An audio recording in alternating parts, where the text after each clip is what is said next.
Siyabonga futhi ngomusa weNkosi lolu suku sisaqhubeka sifunda izifundo zokuqala zamaKristu laba abathe basanda kubhaphathizwa banezelwa ebandleni leNkosi. Igama nguSabelo kwaMdlalose.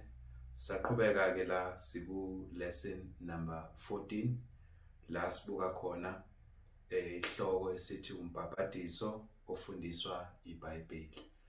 Umbhapathizo ofundiswa ibhayibheli. Sahlezi ke uhlelo lwensindiso la sibuka khona ukuthi uNkulunkulu umsindisa kanjani kumuntu ezonweni zakhe. Sibona ukuthi isono siyamhlukanisa umuntu noNkulunkulu. Sibona ukuthi umphumela wesono kungukufa, ukulahlwa ekugcineni.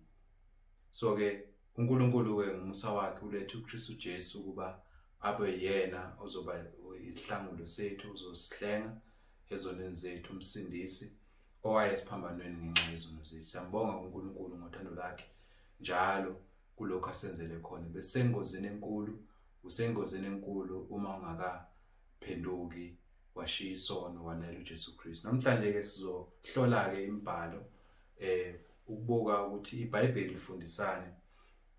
Uma ekhuluma la uPetro uncwadi yesine, 1 Peter chapter 4 verse 11, ubonisa ukubaleka ekumele sibheke ezweni leNkosi ukuthi masizwa kwizinto zonkolo kumqoka ukuthi senze njengalokho uNkulunkulu eshilo, singanezeli, singasusi. So uthi ke lapha ku 1 Peter 4 verse 11 uthi ke uma umuntu ekhuluma makakhulume njengalokho amazwi kaNkulunkulu esho. Uma umuntu futhi ekhonza makakhonze ngamandla uNkulunkulu amnikeze wona, ukuze udumo lubuyele kuBaba uNkulunkulu ezulwini. So ke siyabuka kumqoka bokuba uma senza izinto zikaNkulunkulu, izinto zenkolo emiswe uNkulunkulu, sizenze njengalokho uNkulunkulu eshilo, singenezeli, singanciphisi. Ngithinta nje lamagama ke ngenxa ukuthi emhlabeni esiphila kuwo ezweni indaba yombhapathizo isihlanekezelwe ngendlela ezahlukahlukene ngabantu ngokwahlukahlukane kwabo. So masiza kwezenkolo kufanelanga silalela abantu nembono yabantu, kufanele sizwe kulo iBhayibheli. iBhayibheli ke lifundisa ukuthi munye umbhapathizo. iBhayibheli lifundisa ukuthi munye umbhapathizo owenzelwe insindiso. Siye sabona kwisifundo esedlule ukuthi ukuze umuntu asindiswe, lithe izwi laphana kuma 16 verse 15 to 16, umuntu okholwa ivangeli mayithi lapho uJesu hambani ezweni lonke nishumayela ivangeli, okholwayo abhapathiswe uyakusindiswa. So sibhekelela igama ke elithi umbhapathizo namhlanje. Sifuna ukugcila kulo, siveze ukuthi umbhalo ufundisani ngombhapathizo. Ngoba ezweni njengoba siphila ezweni sekuneyinhlobonhlobo ezahlukahlukene zombhapathizo. So ake sifundeke la incwadi yabaseEfeso izosibonisa lencwadi ukuthi uNkulunkulu wazi noma uhlele indaba yokusindisa umuntu ngombhapathizo owodwa. Ake sifundeke la incwadi yabaseEfeso chapter 4, sifunda lana ke uverse 5. Ithi ke la munye umzimba, munye umoya, njengalokhu nabizela ethembeni linye lokubiza kwenu, yinye iNkosi, yinye inkolo, munye umbhapathizo. So izwi leNkosi malibeka lezi zinto ezibonakala zizinye kuNkulunkulu, ifundiswa uNkulunkulu, uzafike ke nakumbhapathizo ukuthi munye umbhapathizo. Mhlambe kuhle ukuthi sike singene ligama. Leli gama lithi umbhapathizo lisho ukuthini? Leli gama lithi umbhapathizo lisho ukuthini? Yabona makuguqulela noma kuhunyushwa iBhayibheli sisuswa kuyilimi ezahlukahlukene, kube nalapho ke amanye amagama angazange aguqulele ngendlela ezocacisa ngokusobala. Leli gama ke ezulwini umbhapathizo igama elisuswele kwigama kulesilungu elithi baptize. Yabona, lisuswele igama elithi baptize. Nakuyo kwi-English ayizange lisuswe kahle, lisiswe kahle esilungwini ukuze licace kubantu. So leli gama ke lisuka egameni lesiGreek ngoba iBhayibheli inye isamende esinalo i-original language elabhalwa ngayo bebhala lababhalayo ngokwahluka kwabo babebhala ngolwimi lesiGreek ngokuya kwesikhathi ke njengoba ivangeli beliya kuzo zonke izizwe kwadingeka ukuthi iBhayibheli izikaNkulunkulu lihunyushwe ngokwelimi njengoba selihunyushiwe nje lafika nakwisiZulu nakuzinye ilimi. So kwaba nenkinga eyakhekile ke esiyenze ukuthi nasemhlabeni leli gama elithi umbhapathizo lilethe ukudideka. Moya ku dictionary nje ordinary dictionary English igama lokubhaphathisa or to baptize livela lisho into ezahlukahlukene. Kodwa ke la eBhayibhelini leli gama lithi baptize libuya esiGreekini noma kwi-Greek language elisho ukuthi baptizo. Uma ulichaza ke kahle leli gama lisho ukucwilisa, to immerse, deepen, to put under. So njengomuntu ke uma for an example ewasha impahla yakhe uma iqeda ukuthi eyiwashile uyaye ayifake emanzini ayicwilise ayiyakaza ayingenise emanzini ukuze akhiphe insila. So ukucwilisa ukufaka thinta noma to baptize, it means to immerse, to deepen, yabona, to put under. So uma sikhuluma ke ngokucwilisa noma ukubhaphathisa sibukisa la ukuthi ke akusikho nje ukufafaza njengoba ngikhulume ngama dictionary amanye azothi is to sprinkle, yabona. Ingenxa ukuthi amanye amahlela akhona emhlabeni athatha leli gama lokubhaphathisa base befaka inkolo yabo ke nezenzo zabo zokufafaza, yabo. Umqondo lo wokufafaza ukuthatha ikhaphu uchela umuntu ngamanzi akutholakala la eBhayibhelini. Into evuke after abantu sebefundisa imfundiso zokweduka. So iBhayibheli ke malikhuluma ngombhaphathizo lazi owodwa ukucwilisa. So uma siba specific la ukuthi kubhaphathizwa kuphi nalokho kubalekile ngoba sinabantu abathi babhaphathizwa kwamanye amahlelo abanye abantu bathatha amashiti elimhlophe bese ukuthi ke kube nabantu omunye ame ngapha omunye ame ngapha bese libambe lishiti bese kungena umuntu ngaphansi kwelishiti bese kuthiwa ubhaphathisiwe ke lo muntu. So izinkolo ngokwahlukahlukana kwazo ziveze ukubhaphathisa kuyinye into engashiyo umbhalo. So kuningi ukuhlanekezelwa enkolweni ngenxa yani ukuthi abantu baphumile ezwini. Ingakho mangithinta indaba kaPetro mayithi uma umuntu ekhuluma makakhulume njengalokho amazwi kaNkulunkulu enjani esho. Uyasho ke futhi noJohn lapha uma ufunda incwadi yeSambulo chapter 22 verse 18 to 19 ukuthi singanezeli singanciphisi futhi ezweni likaNkulunkulu. So umuntu uma enezela noma enciphisa ezweni likaNkulunkulu uyona nombhaphathiso ke kwinkolo esikuyo uhlanekezele ngalendlela emangazayo akusesiye lento uNkulunkulu ayihlilisule eqaleni. So umbhaphathiso ke ufundiswa uNkulunkulu uyalo uNkulunkulu ngohlelo lokusindisa ngoba sifune lapho kuMark 16 uverse 15 ukuya ku16 ukuthi okholwa ivangeli abhaphathiswe.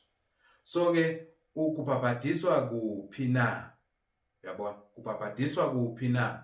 Asiqale la sibuka la ukuthi uKristu uveza umbhaphathiso uma ekhuluma ngawo uveza ukuthi abantu ukuze bangene embusweni wezulu fanele benzeni. Sizobuka la kuJohn chapter 3 uverse 1 to 6 siphinde seqeke siye lapha kuJohn chapter 3 sifunde khona uverse 23. So sizobuka ukuthi umbhaphathiso wenziwa emanzini amaningi. Umbhaphathiso wensindiso awenzeki kwenye into, kusemanzini amaningi. So ngokubeka kahle umuntu ukuze asindiswe kufanele acwiliswe noma abhaphathiswe emanzini amaningi. Sifunda lokho ke embhalweni la ukuthi umuntu uyacwiliswa emanzini. Njengoba ngishilo iBhayibheli alinawo umqondo wokufafaza. Alinawo umqondo ukuhambisa abantu ngaphansi kweshiti. Uyabona? So sinabantu ke abafundise lezo zinto ke emhlabeni ongasimfundiso obuya kuNkulunkulu kufanele sigweme. Thina sibheke ukuthi silalele okushiwo uKristu Jesu nezwi lakhe eBhayibhelini. Uma ngeke eBhayibhelini asikwenzi. So uthini ke la uJohn 3 sifunda la uverse 1 siya kuverse 5. Kwakukhona umuntu kubaFarisi kunguNikodima igama lakhe isikhulu sabaJuda. Lo ke weza kuye ebusuku wathi kuye, Rabi, siyazi ukuthi ungumfundisi ovele kuNkulunkulu ngokuba akakho ungenza lezi zibonakaliso ozenzayo uma uNkulunkulu engenayo. uJesu waphendula wathi kuye, ngiqinisile ngithi kuwe, uma umuntu engazalwa ngokusha angeke ubone umbuso kaNkulunkulu. uNikodima wathi kuye, umuntu angazalwa kanjani esemdala na?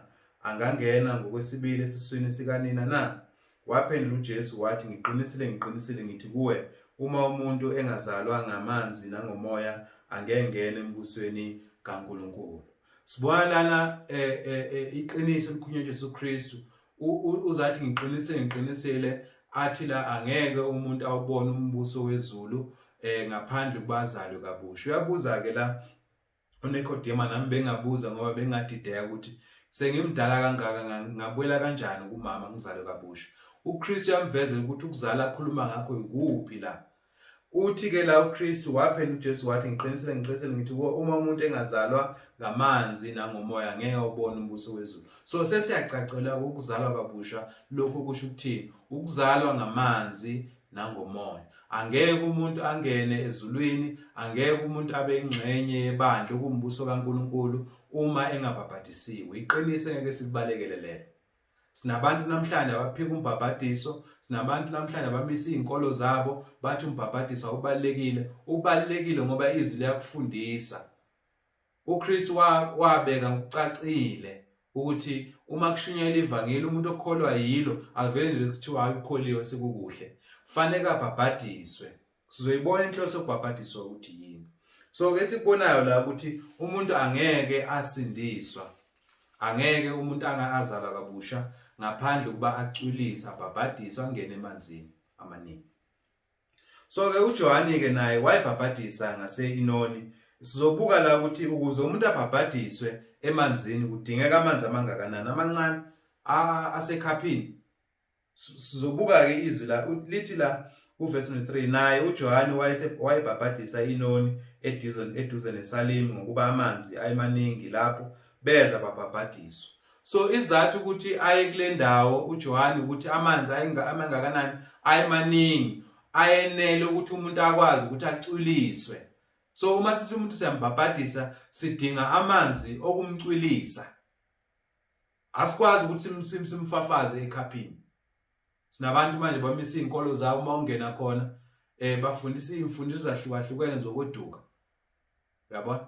So ke sibuka la ukuthi ke umuntu ubhabhadiswa kuphi? Emanzini amaningi.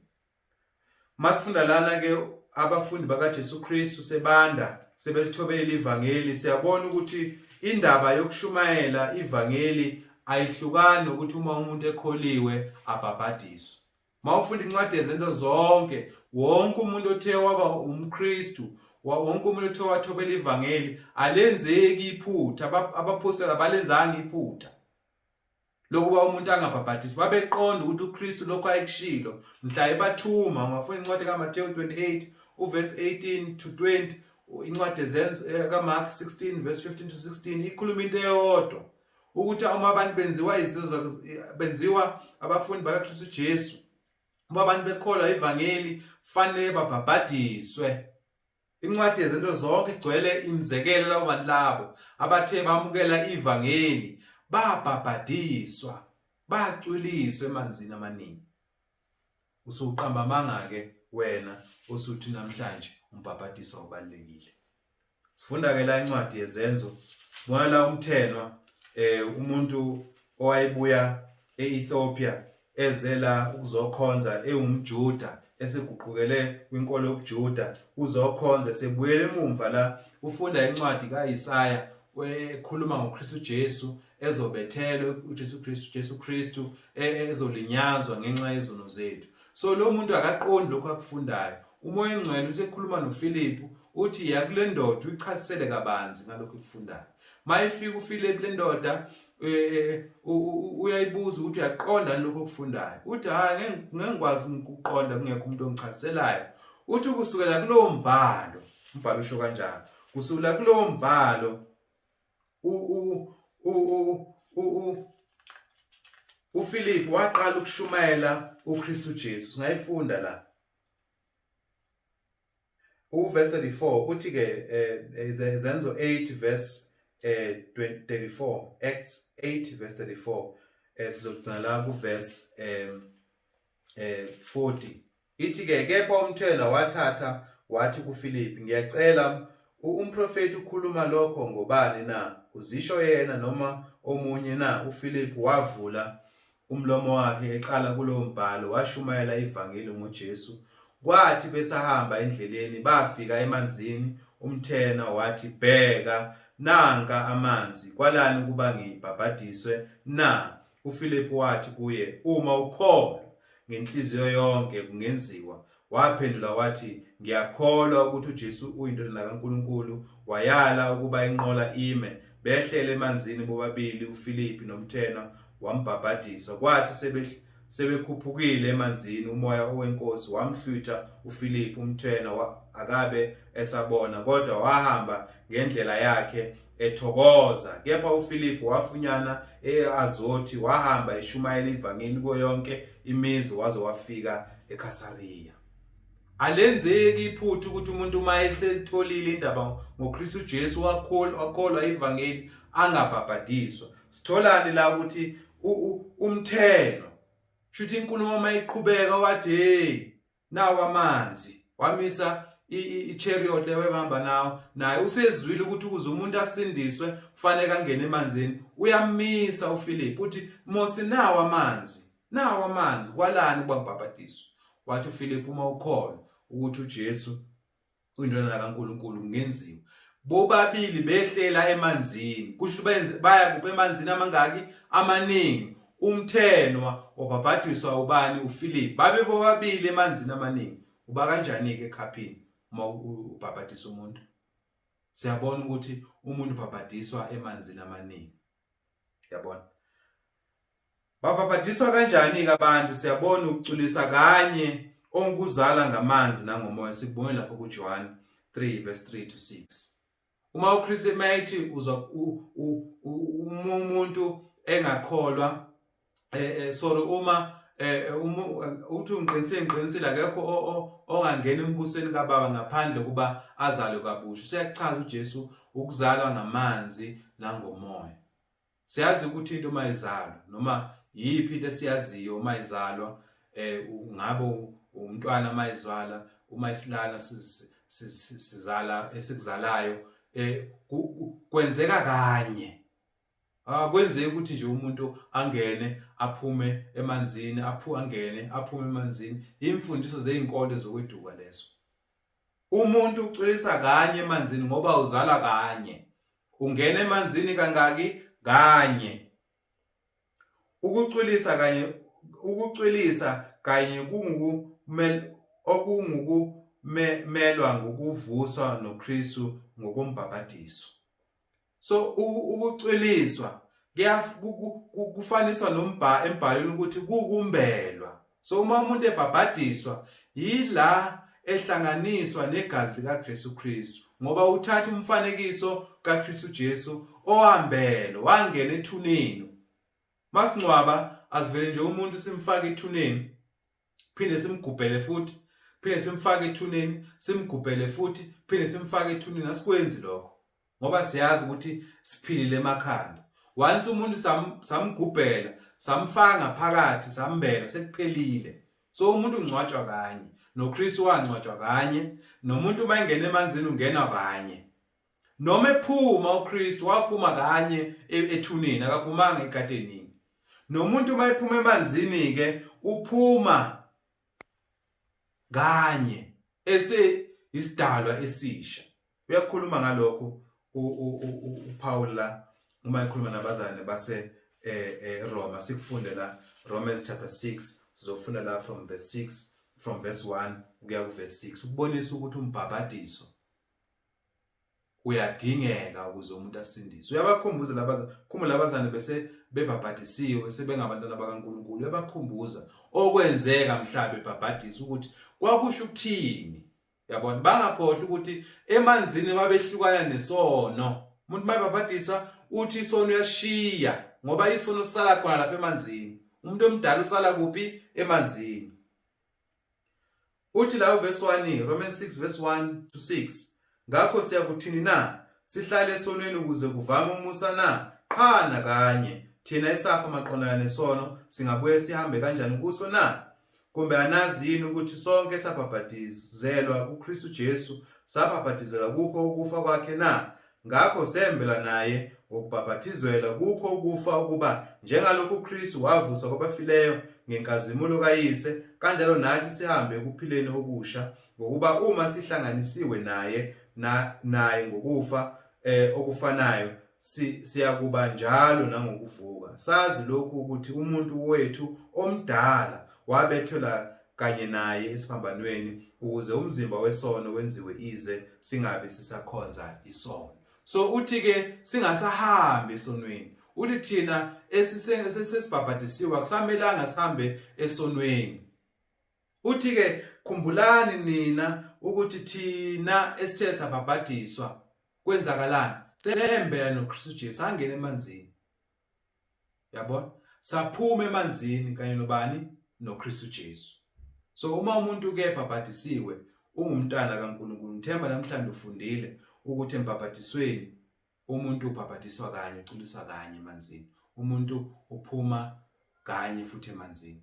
So uculisa ukuba usindiswe. Umuntu ubhaphathiselwane na? Ufundisile la, sikhulumile ngoMark 16 verse 16 ukusindiswa ezonweni. Sibhaphathisele ukusindiswa ezonweni ukuba sithethelele izono. So umuntu ongabhaphathisiwe uhleli ezonweni. So funda la incwadi yezenzo u2 uverse 38. Sizobuka la ukuthi uma kushunyelwa ivangeli laba abazalwane abapostoli benzani.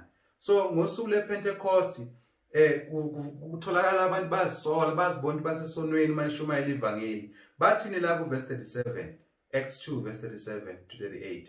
Sebekuzwa bahlabeka enhlizweni bathi kuPetro nakwabanye abapostoli, madoda abazane, siyakwenza njani na? uPetro wayesethi phendukani lona lo abhaphathiswe egameni likaJesu Kristu, kukho ukuthethelela kwezono zenu khona nakumkwamukelisa isiphiwo sikamoya ongcwele. Futhi la okuvelayo kule ncwadi la siyibukayo yezenzo 2 verse 38 siqeda ukuyifunda ukuthi umuntu obhaphathiswayo uthola umoya oyingcwele, Uma uPetro eshumayela la uyabayala ukuba babhaphathiswe ukuze basindiswe ezonweni zabo, izono zabo igezwe, bese bemukela umoya oyingcwele.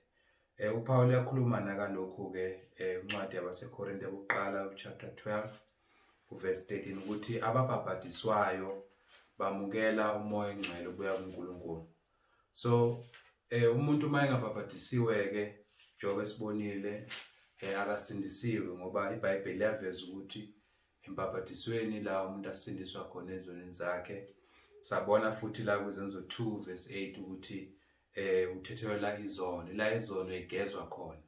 So umuntu uma ethi akabhaphathisiwe ukuthi usindisiwe akakhuluma iqiniso, ngoba embhaphathisweni la esindiswa khona, kususwa khona izono. So funda ke incwadi yabaseKorinte yokuqala la uPaul ebhayela abazalwane baseKorinte ebazisa ngemsebenzi ebandleni neziphiwo zikamoya oyingcwele. Uyabazisa ngalo moya oyingcwele yena simtholile. Uthi la ku verse 13, 1 Corinthians 12 verse 13, ukuba ngamoya munye thina sonke sabhaphathizwa sibe mzimba munye, noma singabaJuda noma singamaGreki, noma sizigqila noma singabakhululekileyo, thina sonke saphuziswa moya munye. So mhla sibhaphathizwa ngosuku la abazane bebhaphathizwa labo amaKorinte bazisa ukuthi bathola umoya oyingcwele. So ke umuntu ke manje ebhaphathizwa uthola umoya oyingcwele ubuya kuNkulunkulu. Ilokho esikufundayo ukuthi yini indaba abantu bebhabhadiswa, siyathola ukuthi ukuze bahlanganiswe noNkulunkulu, babe nobudlelwano noNkulunkulu. Esikufundayo la ukuthi umuntu, izathu esinye la ukuthi umuntu abhabhadiswe ukuthi ambathe uKristu, abe nenhlanganyelo noKristu.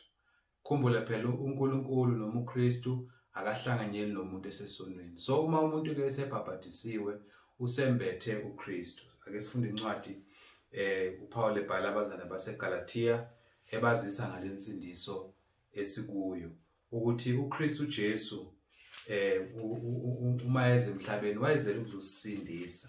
So uma abazalwane ke bebhabhadisiwe begeziwe izono zabo bambatha uKristu. Uthi ke la incwadi abaseGalathiya 3 verse 26 kuya ku27, ngokuba nonke ningabantwana bakaNkulunkulu ngokukholwa kuKristu, ngokuba nonke enabhabhatizelwa kuKristu nembathe uKristu.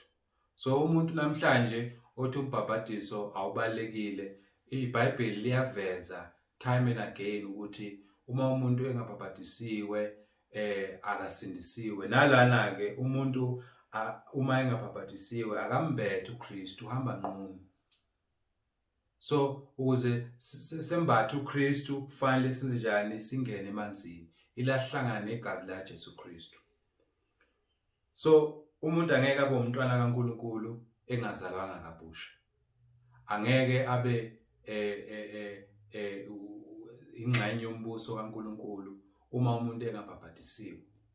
So ke siyakubuka ke lokhu ukuthi umuntu uma ebhabhadisiwe wembatha uKristu. Okunye sikubonile la incwadi esifundile abaseRoma chapter 6 verse 3 to 6 ukuthi umuntu uma ebhabhadiswa uvuka noKristu, uhlanganiswe noKristu. Uma umuntu ethi ugeziwe igazi likaKristu, ugezeka lokho okwenzeke embhabhadisweni, kwenzeke embhabhadisweni, hayi kwenye indawo. Futhi esikufundayo ngumbhabhadiso ukuthi uma umuntu ebhabhadiswa uthola unembeza omusha, uthola unembeza omusha. Isigezo lesi samanzi akugezwa umzimba, kugezwa unembeza, ucela unembeza omusha kuNkulunkulu. So umuntu uma ebhabhadisa kusuka ukuthi nje siyageza, cha, sithobela uNkulunkulu lokho akushilo ukuze sikwazi ukuthola unembeza omusha. Uthini ke la uPetro ke 1 Peter 3 sifunda la uverse 20 and 21. Ithi ke lana abakade bengalaleli lapho ukubekezela kukaNkulunkulu kubalindele ezinsukwini zikaNoah umkhumbi usakhiwa, abasindiswa ngawo abayingcosana ongukuthi abayisishiyagalombili ngawo amanzi, enisindiswa ngawo manje nani ngokomfanekiso ongukuthi ngowombhabhadiso, kungesikho ukususa insila yenyama, kepha ukucela kuNkulunkulu lembeza omuhle ngokuvuka kukaJesu Kristu. So siyathola ukuthi embhabhadisweni asibhabhadisa singene emanzini nje ngenxa ukuthi siyageza susinsile, cha, kukucela unembeza omusha kuNkulunkulu. So umuntu mayibhabhadiswa ke uthola unembeza omusha kuNkulunkulu. So ubeka umzekelo into eyenzeka ngale kuNoah ukuthi njengalokho abantu bengazange balalela uNkulunkulu babulawa ngawo amanzi, usezathi ke ngawo ke leso senzo bathobela uNkulunkulu, abalinganiswa ku-8 basindiswa ngawo amanzi ngokubenzani, bangena emkhumbini basinda bona kuwo lamanzi. So uthi ke lamanzi ke nathi sisindiswa ngawo, yabona. So emanzini ila umuntu athola khona insindiso, ila umuntu izono zakhe isuswa khona, ila umuntu ethola khona unembeza omusha. So umuntu ongabhabhadisiwe usenkingeni. Sinabantu abafundisa izifundiso ezokweduka kulezi insuku abathi umbhabhadiso awubalekile, bahlanekezela imibhalo. Enye imibhalo abathanda ukuyihlanekezela ile etholakala kule ncwadi yabaseRoma uchapter 10 sifunda khona uverse 9. Bafunda ke bagcina labo bakhohle ukuthi incwadi le ibibhalo bani. Ake sifunde ke le ncwadi incwadi abaseRoma chapter 9 chapter 10 ezinye zezinto ezitholakalayo emhlabeni ezifundiseka ngokungafanele. Ithi ke lana 10 verse 9 ngokuba uma uvuma ngomlomo wakho ukuthi uJesu uyiNkosi, ukholwa enhlizweni yakho ukuthi uNkulunkulu wamvusa kwabafileyo, uyakusindiswa. So siyabuka ke la likhuluma in future tense ukuthi uma umuntu evuma enhlizweni yakhe, esinye seyitepu zokusindiswa lezi. La khulunywa ngokuphela kwendlela yokusindiswa komuntu. Isteps sokuqala ukuthi umuntu azasindiswe sifunele sibone lapha encwadini kaMark 16 verse 15 to 16. Kumele umuntu ezwe ivangeli, akholwe yilo. So ukhuluma ngakho ke la ukuthi ngokuba uma umuntu evuma ngomlomo wakhe. So sibonile nalapha umtheno lapha kuncwadi yezenzo 8 uverse 35 ukuya kuverse 38 ukuthi umthenwa wangena emanzini, wakholwa mayekholwa wavuma ngomlomo wakhe ukuthi uJesu uyiNkosi, wase engena emanzini. So leli verse likhuluma ngengxenye yohlelo lensindiso. Okubalekile ukuthi umuntu fanele akholwe ukuthi uJesu wamfela. Ikhuluma ngalokho. So masifunda incwadi yabaseRoma, uma ubuyela kuma chapters asemumva, chapter 6 esimfundile, ibonisa ukuthi abazalwane laba uPaul ebebhalela bona babebhaphathisiwe. Webakhumbuza ukuthi khumbulani. Yabo? Mawufunda uverse 2, thina sonke sabhabhathizwa. Maye thina sonke ubala abazalwane noPaul uyazibala lapha ku chapter 6 verse 2.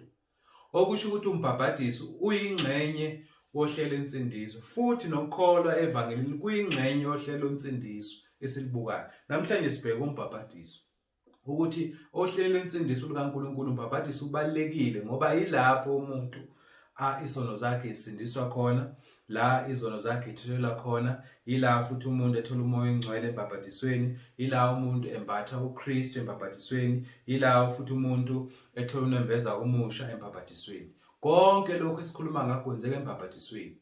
So abantu bahlanezela ke lencwadi yabaseRoma 10 verse 9 sengathithi ikhuluma sengathi ukuvuma nje ngomlomo, ukukholwa nje ngomlomo kuphela lapho. Cha.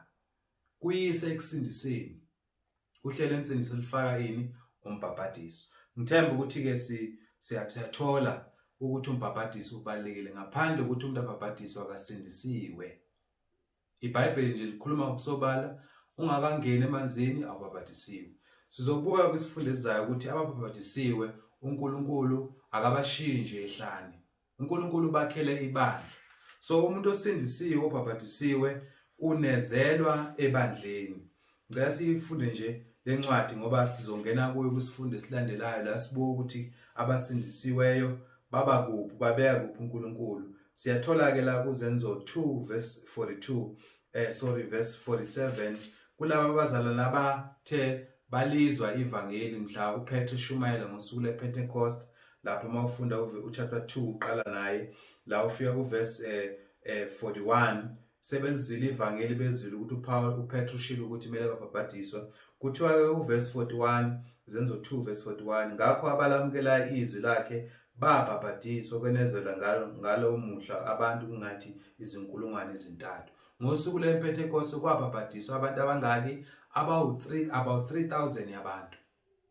So kubonisa ukuthi umbhaphathiso uNkulunkulu ubekile njengohlelo ukusindisa umuntu. Umuntu okholwa ivangeli ophendukayo oshiya isono fanele abhaphathiswe ukuze izono zakhe zithethelelwe zisuswe futhi.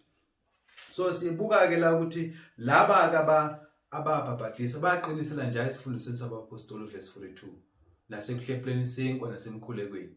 Now ke mawufunda verse 47 olencwadi uthi ke bemdumisa uNkulunkulu bethandeka kubantu bonke, iNkosi yenezela ebandleni imihla ngemihla abasindiswayo. Siyafunda ke la ukuthi ababhaphathisiwe abasindisiweyo babekwa ebandleni leNkosi. Yiyo indawo uNkulunkulu ayibekile yabasindisiweyo. Ngithemba ukuthi nawe njengoba usukhethile ukuthi ube umKristu, uma ubhaphathiswa ubhaphathiswa ungene ebandleni likaKristu. Awubhaphathiselwa ehlelweni. Ubhaphathiselwe sokufundisayo webandla likaKristu. Umuntu mayebhaphathiswa ebandleni hayi ehlelweni, ihlelo into yomuntu. Umuntu ke obhaphathisiwe emanzini amaningi, umuntu ubhaphathizwa emanzini amaningi ukuze embele abuye avuse noKristu ukuze ahambe kuphileni okusha. So ngithemba ukuthi nawe obuka namhlanje uyaqonda ukuthi umbhapathizo ubalekile ohlelweni lensindiso. Ngaphandle kokuBhapathiswa awuzalwanga ngabusha, awusumntwana kaNkulunkulu, awenezele ebandleni, azigeziwe izono zakho, awumukelile umoya oyingcwele, awumbathile uKristu, awunikeziwe unembezo omusha. Yazibona into zingakanani? So uma ungabhaphathisiwe usigejile-ke lezi zinto. Ungaphandle kaKristu, ungaphandle kombuso kaNkulunkulu. Shesha-ke namhlanje uma ufuna ukulungisa lo ndaba, ubuka lesi sifundo, phakama namhlanje ufune ibandla likaKristu la ongakwazi ukuchazelelwa kabanzi bese uyabhaphathiza njengoba umthena washo. Wathi umthena nawo amanzi. Masifunda izenzo 8 wathi kuFilip umthena nawo amanzi kwalani ukuba ngibhaphathiswe. So iNkosi inibusise ekufundeni kwezilayo, siphinde sihlangane futhi isibusisa njalo iNkosi. Siyabonga emseni wayo konke lokhu egane lihle lomfethu Jesu Kristu. Amen.